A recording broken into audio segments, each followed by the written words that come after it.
大家好，我是小颖。今天花50块钱买了一只大鸭子，老板已经给切好了，我们用它来做个好吃的。首先把它倒入清水里清洗一下，清洗干净，然后控干水分，倒入锅中，再加入凉水没过鸭子，再加入姜片，1瓶盖白酒去腥，然后大火烧开。烧开之后把糊沫捞出来，不要把糊沫捞干净之后再煮3分钟左右，再把它捞出来控干水分备用。我们再来准备一点配菜，大葱切成小段备用，准备一块生姜切成姜片，装入碗中，再加入半头大蒜、香叶、八角和干辣椒放一旁备用。再来调一个料汁，1勺黄豆酱，1勺蚝油，1小勺盐，4勺生抽，1勺老抽，搅拌均匀备用。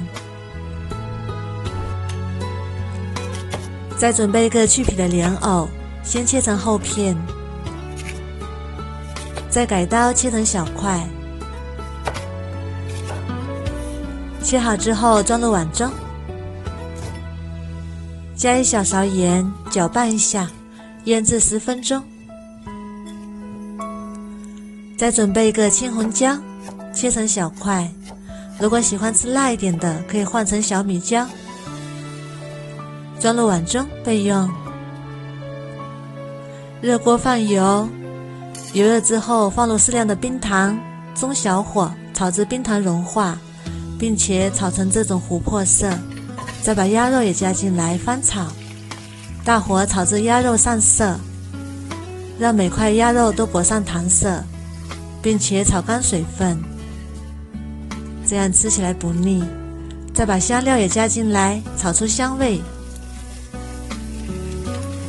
哇，现在就已经很香了。再把它们转移到砂锅里，再把调好的料汁也加进来，然后加入啤酒，啤酒没过鸭肉就可以，然后盖上，大火烧开之后转小火，先炖10分钟。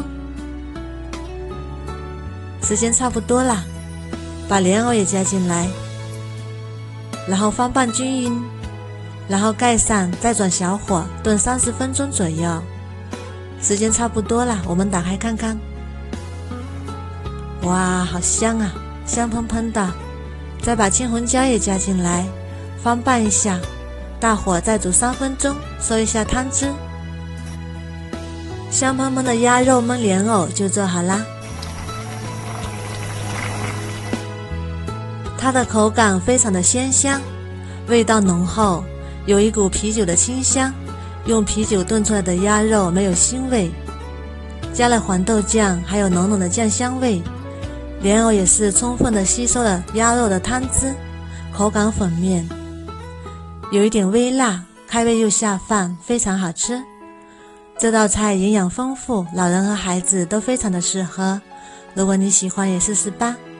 喜欢我的视频就关注我吧，谢谢您的支持。